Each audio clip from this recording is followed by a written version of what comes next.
Today at Le Café Courtier, my first English podcast, I'm meeting with my personal coach, business coach, Shayna Osterer. We had so much to talk about that I've split the podcast in two.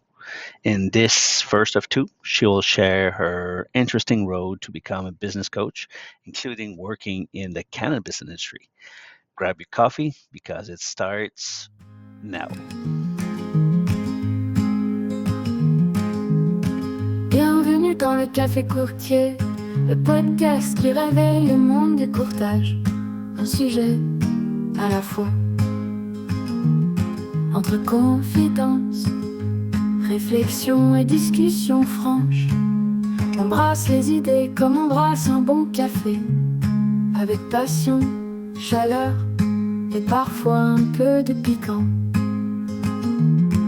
Installez-vous, c'est l'heure du Café Courtier.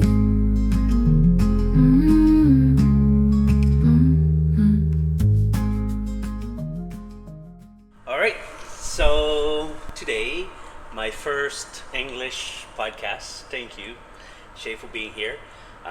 Today I'm with Shayna Osterer, my business coach. Today it's mostly going to be about her journey. As you know, one of the main subjects are women in insurance, women entrepreneur, women in men's industry. So Shay represents all of this. So we're going to spend the next half hour together. We're going to learn more about her, about what she does, and hopefully you're going to appreciate her and understand why I chose her as my business coach. So, hi Shay. Hi. How you doing? I'm great. Thanks. Nervous, obviously? A little bit nervous, but excited to be here. Thank you for having me. My pleasure. It's going to be a Q&A, so those are my questions. It's going to be a Q&A. It's so much easier, and then as we get a little bit more comfortable, it might go somewhere else. But let's start with the first question. Who are you, and what's your story? Yeah. So I'm Shayna Osterer. I am a business coach and advisor. So I work with founders that have been in business 10 plus years, or people that are visionaries that have an idea, don't really know where to start, and I get them up and running. So I mean, that's a little bit of what I do right now. I'm a full-time business coach and advisor, and I'm loving every minute of it. But before that, my career was, some people thought I was faking it because it's a little bit of this, a little bit of that. You know, I went from selling shoes to kids to working with a shoe designer in Toronto, sick kids, private medical clinics, the food industry. I was a director of operations and marketing for medical cannabis clinics. And then my last role was a strategic management consultant. So when I tell people that I've done a little bit of this and a little bit of that, I really mean it. It's all over the place, but I've loved my career so far. But I think that's what's led me to business coaching, is because I've had this holistic view of businesses, and I have really had a little bit of a taste of different industries, and I feel like I've been able to help a lot of different people as a business coach because I've had a view of lots of different industries as a whole. And all that, and you're like 25, so good for you. Yeah, exactly. All right, the next question. You just talked about your career. You had a career in the cannabis industry, which is like, well, it's getting better, but there's still a stigma about the cannabis industry. Yeah. How did you get into that space, and what did you take from it? Oh my goodness. So I got into the industry. I had bumped into an old family friend, and I saw his Facebook cover photos were cannabis plants. And I knew that was the beginning of the industry. I mean, medical cannabis has been legal for many, many years, way before legalization. And so I said to him, because it's something that I'm interested in, I know that it helps a ton of people, and I knew that was the future for medicine for a lot of people. And so I said, how do I get my foot in the door? And he goes, I am your foot in the door. So it was a research facility, which I'm not kidding, the week before I said I would never do research, it's not my world, and then I got into the medical cannabis research space. So I was a director of operations for that, for the clinics, but I started at the front desk. So I took a huge pay cut. I started by helping the patients, checking them in, dabbled in the marketing world a little bit, and then I moved into a manager role within 3 months, and then director of ops as I was actually building clinics. So what I got away from that, I mean, I was given so many opportunities. It was a startup business, Yeah. so as you can imagine, we're all wearing lots of hats. I felt like my boss he trusted me to be able to do a lot of different things, and honestly, opening the clinics was one of my favorite parts. Finding the location, writing a business plan, a budget, design, reno, staffing it, procurement, the whole thing, A to Z, and then doing it over and over and over again in Toronto. So that has been, one of the highlights, and I don't think I would have been given that opportunity in a lot of other places, but because he trusted me and I was able to do it, and I think it's part of who I am. It's like, let's just try it and see what happens, and that's how it worked. Like, that's how it happened, and so opened the clinics, and then I oversaw the marketing department for the last few years. So I got to learn a ton of digital marketing, a lot of radio, print, editorials, like A to Z that I did a post-grad in sports marketing and event planning, so I do have some background in marketing, but it was a whole other world because it's digital. It changes every 5 minutes, as we know. So I got to learn a ton there, and I'm so grateful for my experience. Awesome. Yeah. And after that, because obviously that was not enough, you decided to go back to school and do an MBA. Of course. What happened? Honestly, my MBA doing an MBA has been part of my personal goals, probably since I heard that the program existed. The only thing that terrified me was the GMAT. I bought a GMAT book. It's still, as a book holder, or like it holds up my a riser for my computer or my desktop. 2017, because I'm like, no, I'm going to do the GMAT. I'm going to try it. I didn't. But I learned about the executive MBA program at Ottawa U. So I jumped into that because you don't need your GMAT. It's based on your real world experience as an executive or a leader, and just having that experience. I honestly jumped in blind. Like, the point that I didn't even know I was a full-time student, but I knew I wanted to grow, I wanted to evolve, and I felt like I was sort of reaching my peak in my last role. And so everything that I was looking for, you required an MBA for what I was, qualified for in my role. And so I figured this was the time. It was COVID. Everything was virtual. I was able to do a hybrid first school, which was great. And it was an international program, business program. So, my heart is, I've always wanted to do international business as well. So it just felt like it was the right time. And I moved back to Ottawa from being in Toronto for 10 years. So I knew that doing an MBA here in Ottawa, I would gain a great network of people, which honestly the program allowed. Like, I still am meeting so many new people, and it's a reason I had a job in strategy as a consultant, was one of the alumni. So that was very grateful for them. Well, it kind of makes sense when you think about it, having done pretty much everything you could do in the cannabis industry, as you said, and being offered the opportunity to do everything, not just dabble in everything, but do everything.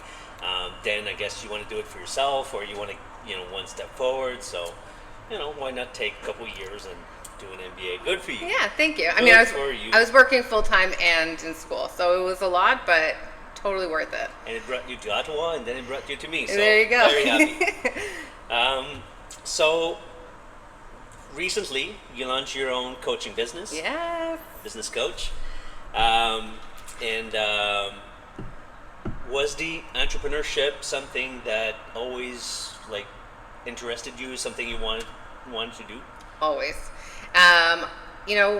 Growing up, everyone's like, oh, I can't wait to be a parent. I can't wait for this. I can't wait for that. And my answer was, I can't wait to build my empire. And that was, I still feel it in my veins. But I know it's, in my genes. Both my grandfathers were businessmen here in Ottawa. One of them had Osterer Party Supplies, and then the other one is Irving Rivers, that's still in the market. It's 75 years young. So I know that entrepreneurship is something that, again, it's my second language, or my love language. Anytime someone has a business idea, I'm like, oh, have you thought about this? Or what are you doing about your marketing? Don't your parents also own businesses here in Ottawa? Yeah, so my mom now runs a shop. Irving Rivers is my grandfather, and so that's her dad, and my brother is running it now. But I remember a funny story that when I was probably 10 or 11, I was at a family friend's house, and they were talking about buying a business that I knew wasn't doing so well.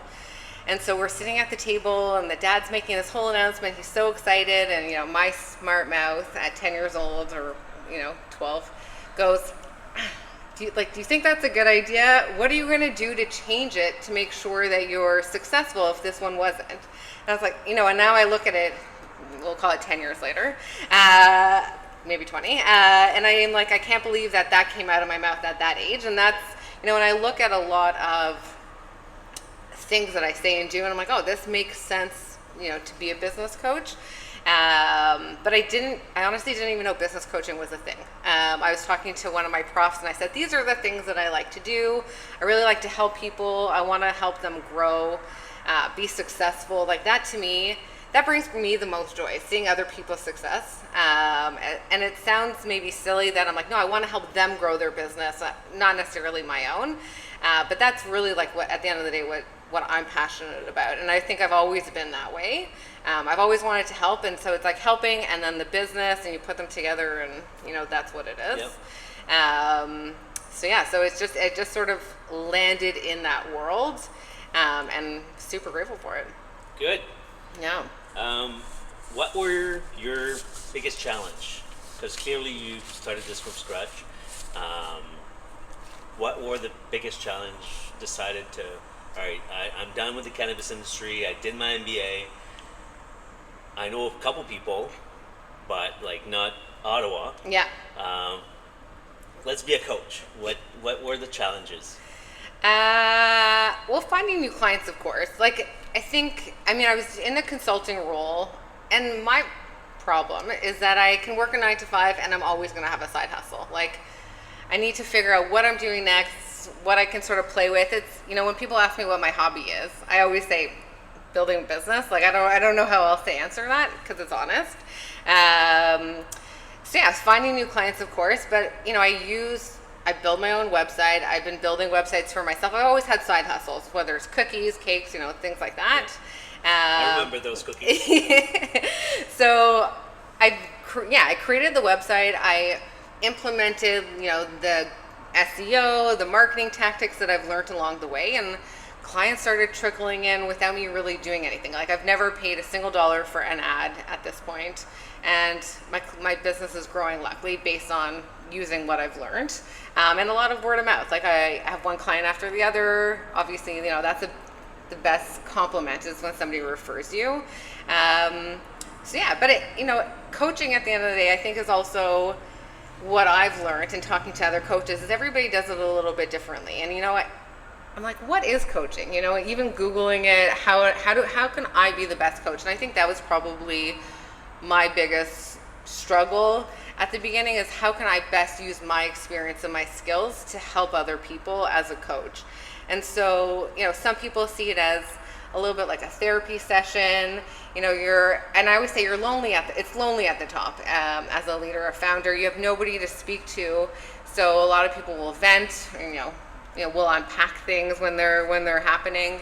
But at the end of the day, it's just, what I've also been doing is the advisory. So, people think that there's, 75% that is more of the emotional, let's talk about it. And then there's 25% that's, advisory, that's giving some support. But other coaches that I speak to, they're like, no, I don't give any advice. It's just, I'm just there to ask questions and listen. And so I've learned that I do coaching a little bit differently, and it's, obviously unique to me, and that's how I always do things. Where I think I'm 75% advisory, 25% more of the listening and support system. Because at the end of the day, it's their success is not really my success, but I want to see them do well. And so I'm going to push them. I hold them accountable, and just make sure that they're growing in the right direction. Yeah. Kind of like a hockey coach who's saying, I didn't play hockey. They won the Stanley Cup. I just pushed them and I just guided them and I just Yeah. coached them. Exactly. You know? Yeah. All right, that's a tough one. Um, I'm sure I know the answer, but you know, do you think being a woman entrepreneur gave you some additional challenges versus men? Definitely. I mean, I feel like I've been questioned more so in my career by a lot of men, older men. And to me, I always say I'm the worst because I don't care what sex you are. Just do the best person should be doing the job. And so I've had a lot of people what makes you qualified as a business coach? I'm like, well, let me list it. And then as I start talking, they're like, okay, I regret asking that question. But it's been a lifelong challenge. I personally, I don't know, wouldn't say that I find joy in it, but it's because I know that I can prove them wrong. And so I'm like, yeah, you want to question me, you want to think that I'm not the right person, I'm like, let me tell you, why and how we can work together. Yeah, I think the business world is very male dominated. But I'm surrounding myself with a lot of powerful women, and that is uplifting, and we're supporting each other through it. But yeah, like I said, I just think that the best person should be doing the job. So I try not to see it one way or the other, but I do definitely have felt it along my career. And on the opposite, do you feel like one time you had an unexpected advantage being a woman versus me showing up somewhere? Yeah, I could say that. I would say, certain situations, there's a lot of women that use their sex to sell. I am not one of those people. I will tell you that definitely. It makes me uncomfortable. But there are times that you're like, well, can you do this? Can you help me with this? And so, I'll get support or get not necessarily what I want to get done, but it's a matter of having a conversation and just being myself, being real. But yeah, no, I like I said, I try not to use that as an advantage. All right. Next question. Where do you see yourself in your business in 5 years? I would love to have a bunch of coaches that I train, that I work with, that can help, take my experience and knowledge and help them help other people. So a network of coaches, but also partnerships. I know when I'm having a conversation about, finances, accounting, things like that, I can give, high level basic information or understanding, but I'm not an expert. There's a lot of people that are experts in HR in different fields. So I really would love to partner up with a lot of people that are independent, similar to myself, but it's oh, you need somebody to help you with recruiting. Let me connect you with this person. Oh, you want this one? Let me help you with my marketing person. So that I'm more, we touch base on a lot of little things, but at the end of the day, they have somebody that I trust that I can connect them with. And I think that being that resource for my clients, having resources for them will be sort of the best case scenario for everybody. But yeah, I'd love to just be able to help, again, as many people as possible. I'd love to be able to grow within an or help them grow, but be part of it, a little bit more of the hands-on thing. Maybe there's an opportunity for me to buy into some of these companies and be a part owner or whatnot. But yeah, there's so much opportunity, but I'm an entrepreneur. I have product ideas. I have so many things that I want to do. So I say in 5 years, I want, a coaching empire, but it could be a whole product empire. So we'll see where it goes. Yep, tomorrow's could be totally different. Exactly. All right. Well, that's it for the first part. Thank you for sharing your experience. Thank you. Young and strong women in business. Girl power. Yes. Thank you so much. Of course. And we'll talk soon. Thank you so much. That's it for this first of 2 parts with business coach Shayna Osterer. Hope you enjoyed getting to know Shay as much as I love her. Please subscribe to the channel so you can get notified when part 2 is released. See you soon. C'est la fin du Café Courtier, le podcast qui réveille le monde. monde du courtage, un sujet